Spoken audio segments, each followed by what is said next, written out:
Hello, and welcome to my channel. If you're new to the channel, hit that subscribe button, hit that little bell over there. You're going to want to hear what I have to say. Now, I've been carnivore for the last year, and I'm slowly transitioning to see if my gut has healed with some keto stuff. But for you new people in 2019 that are starting carnivore, I want to give you a little bit of advice. When you first start carnivore, you might go through a transition where you gain a few pounds in the beginning. That's normal. But eventually it will start to regulate your biome, your gut biome, and your flora is going to change. After it changes, you're going to get right back into a normal state. Starting carnivore can be tricky at times because you're thinking you're gaining weight, and that's just what you're gaining, but it's not. It's the transition phase. Week by day 2, the end of 2 or 3, you might start getting some kind of diarrhea symptoms. That's normal, and this can last for weeks actually. Mine lasted for almost 5 weeks before it regulated. And about the 5 to 6 week mark, I was going to the bathroom one small movement every single day. And I was fine after that. Now, symptoms change for certain, or symptoms arise for certain people based on their nutrient needs. Most carnivores will eat 2 to 3 meals a day, and they'll eat until they're full, or satiated, or just satisfied in general is what they'll say. What I did was I did 2 meals a day, and I had about a pound to a pound and a half of beef in the afternoon, or a pound to about a pound and a half of beef at night for about a week or two. And then I started adding organ meats back in after getting used to it for a few weeks. There was a transition phase I had to go through. I want you all to understand that this is not going to be simple. You're going to get to the end of week 1 and you're going to think, okay, I've had enough. I don't want to do this anymore. Well, you're not done. By the end of week 1, you look at the scale and you'll see sometimes you've lost weight, and it becomes addicting sometimes. Sometimes you'll say, all right, I'll give it another week. Next thing you know, 3 months later, you've lost 35, 40 pounds and you feel amazing. And you think back at when you started and you're saying, man, I was going to quit. And I didn't quit. And I'm still here today and I'm loving it. I'm thriving off of it. I actually have less inflammation on my body and stuff overall. My autoimmune condition is starting to get better. Things change like you've never thought that they would change before. But you're going to hear people say stuff about it's not healthy. You're going to get this. You're going to get gout. You're going to get all these other things. Well, I'll tell you right now, gout is a purine from like NLRP3 off of chromosome 1. When you reduce sugar in the body overall, your body doesn't have a problem with gout anymore because now you're producing some kind of ketone, beta-hydroxybutyrate, available in your blood. Beta-hydroxybutyrate is a counteractant to NLRP3 protein. So the purines and stuff in meat that they say affect you, that mess with your joints, and they'll tell you that you're going to get gout and all this other stuff, it's all a bunch of BS. That's not what happens. Your body's very counteractive to purines and that NLRP3 protein. Your joints and stuff don't start hurting. You'll find one of my earlier videos where the first 2 months I did get some kind of bruising and stuff like that because my body was trying to adjust. It was going through an adjustment phase. But all that stuff went away. My joints quit hurting. I kept pushing further and further. There's a few times where I tried supplementing a little bit of like sweet potato, just a little, like a third of a sweet potato, but that wasn't necessary. I was freaking out. I didn't know what was going on. It was simply an adjustment phase. If I would have pushed it out like another week or 2, I would have adjusted just fine. Well, I cut all that out. I only tried it for a week, and yes, it did make me feel a little bit better, but if I would have pushed it out, I would have recovered anyway. The bruising went away. The joint pain went away. I was completely fine, thriving in the gym, stronger than I ever was. But just remember, in the beginning, you're going to have to salt everything. You're going to have to make sure you're getting enough potassium. Now, everybody doesn't have the same potassium requirements. You might start with a pound. Most women need about 1.5 pounds of beef per day, and most men need about 2 pounds plus per day. That's on the minimum scale, and Dr. Sean Baker says, and that's a pretty accurate measurement. Now, let me remind you that about 8 ounces of beef has about 550 to 700 milligrams of potassium, and about 8 ounces of pork has about 800 to 900 milligrams of potassium. You need a substantial amount of potassium to stay healthy. If you just have a pound of beef per day and you call it good, that's not going to work. Use plenty of grass-fed butter, because some of that grass-fed butter will actually help you transition and create other things in your body. Grass-fed butter has things in it that regular butter doesn't have. Make sure you're getting a good quality grass-fed butter, please. It's an amino acid, or I forget exactly what it is. Dr. Paul Saladino, he explains it pretty clear.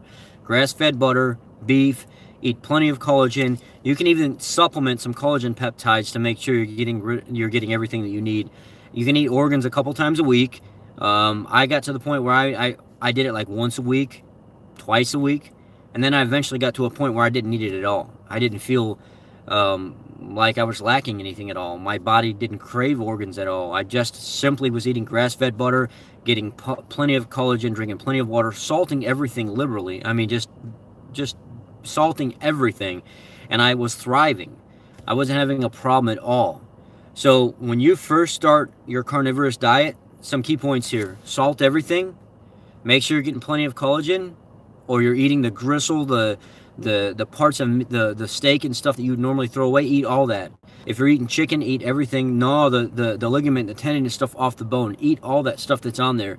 I even got to the point where I was boiling my own chicken feet down in a slow cooker. I was letting all the collagen melt out into the water, and I was making my own homemade collagen with chicken feet and pig feet, and it was just amazing. I was making hog head cheese out of shredded pork and the fat from pig feet, and then I would salt it a little bit with some herbs and stuff. Some people make an exception for herbs, even though it's really not carnivore. Some people will make that exception, but it's really not carnivore, honestly. Grass-fed butter, good animal sources. I mean, every part of the animal. I'm talking kidneys, liver, brain, tongue, pork, fish, lamb, any part of the animal. Stay away from a lot of the cream cheeses and cottage cheeses and raw milks and stuff like that. Some people make an exception for that because it is part of the animal product, but the whole point behind carnivore is eliminating all the things that are highly processed, highly refined, so you can figure out exactly what's going on in your life. You have conditions and stuff that you're trying to get to the bottom of, that when you're on keto, they may have been made better, but they're not better overall. So make sure that you're really focusing on getting to the bottom of your condition by staying with strict stuff. Water, salt, eating plenty. Collagen supplements can be used. I had to take vitamin D3 and vitamin K2 while I was doing it because I'm deficient in vitamin D3 naturally. So I made an exception for that, and it keeps my labs up. So just realize, just because Dr. Paul Saladino or Dr. Sean Baker or somebody else says, you know, that's not carnivore because you're taking a multivitamin every single day, I don't think most of them would not say that to you. I even asked Dr. Berry one time a supplement. He said, no, if they feel like I'm not telling them not to do that. He said, I just don't find that I have a reason to do that right now. But if they need to supplement, then they need to supplement. There's nothing wrong with that. So if you want to take a multivitamin, it's probably not going to do anything to you. Most serious carnivores will not take one. If you need to take some D3 or some K2 every single day, do what you got to do. If you want to take a little lemon and squeeze it over your fish or something like that so you get some citrus, so you get some vitamin C, nothing wrong with that at all.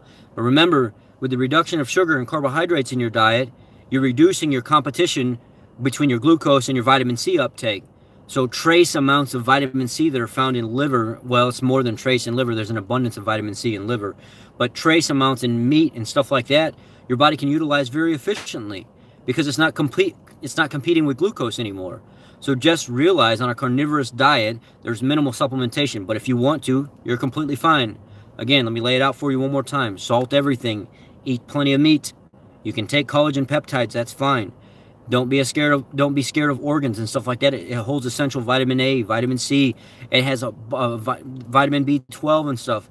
Make sure you're eating enough, because if you don't get enough potassium and you don't get enough salt, I've had several people on my keto groups that have ended up in the hospital for a fast beating heart, almost to the point where they're scared and they get tested and they're lacking potassium.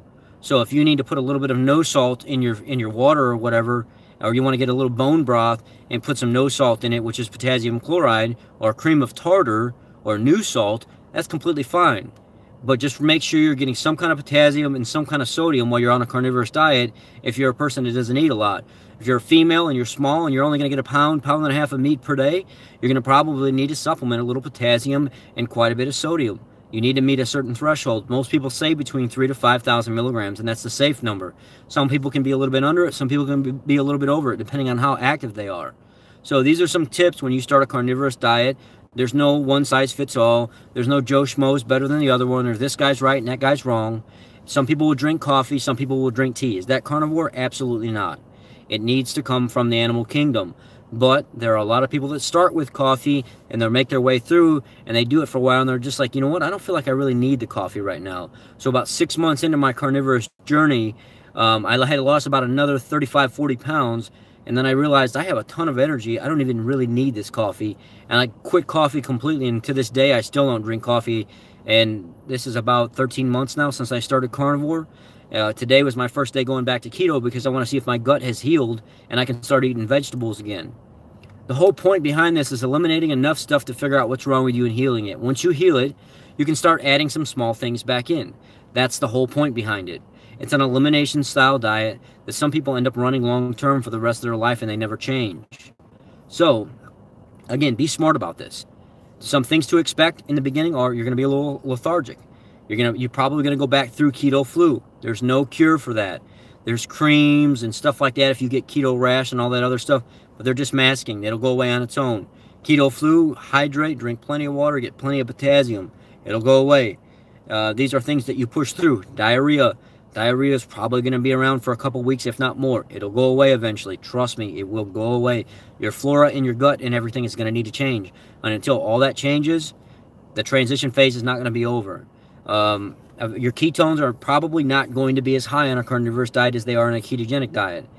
It's just something to it. You're going to produce ketones, but it will not be as high more than likely. Mine went from about 1.8 to 2.4 all the time, down to about 1.2, 0.9, and I was fine with that. I was still in ketosis, I was still healing, and my gut felt great. And I would go to the bathroom a little bit each day. That's normal. So just make sure you follow this protocol or whatever. You do the best that you can. You pay attention to your body. And if you want, I suggest if you have access to getting some kind of labs, get some kind of labs so you can see. My triglycerides when I was on keto was at 114. I went carnivore. 6 months into carnivore, I got my labs checked. My triglycerides went from 114 all the way down to 52. My LDL was at like 118 on keto. Went carnivore. My LDL went down to like 108. My HDL was at 52 on keto. My HDL increased to 60 on carnivore. My total cholesterol went from about 190, somewhere in there, down to about 174, 172 or something like that on carnivore. So all my markers across the board changed. All my vitamins were in check. All my creatinine and stuff like that. My HbA1c went from 5.4 down to 5.2 on carnivore. My potassium levels were perfect. My sodium was perfect. Everything was perfect across the board on carnivore. It was fine on keto, but when I went carnivore, it got even better. And the night before I went and took my labs, I was pulling sets of 315, 375, 405 deadlift and doing squats. So I know what ended up happening. I know why my LDL stayed up in around the 100 range, which is nothing anymore. Actually, about 100 to 120 people now, they're starting to see that the old recommendations of being 70 and under is very inaccurate. Most people never live their lives with that number. I've been seeing so many vegans pop up lately showing their lab results, and their LDL is nowhere near what my LDL is. It's way over what mine is. And that's sad because they think that's actually healthy, and it's really not. Anyway, I'm not going to get into that. What I want to tell you is just be careful what you do. If you want to supplement, make sure you're eating grass-fed butter, you're getting plenty of collagen, and you're eating enough, and you're hydrating. These are the most important things. And I want you to try to add some organs in sometimes. You know, get some chicken gizzards, some chicken liver, some beef liver, some lamb kidney. Get some of these things in your diet sometimes and actually learn to see if you can actually like them. And if you can't, ask your butcher to grind some of it up and put it in your ground beef. There's nothing wrong with that. Anyhow, I hope you got something out of this video. Please share this with somebody that you think can possibly use this. If you got a keto group or something like that where you can possibly think somebody can benefit this information, please share it to them as well. If you haven't subscribed, please do so. I do free giveaways all the time. I don't get money back from nobody. Instapots, crock pots, kitchen utensils, all kinds of stuff. I give stuff away because I make a good living. I'm a Christian and I like giving back. I know that my religion is irrelevant, but I like giving back because of my belief in what I do. I appreciate every single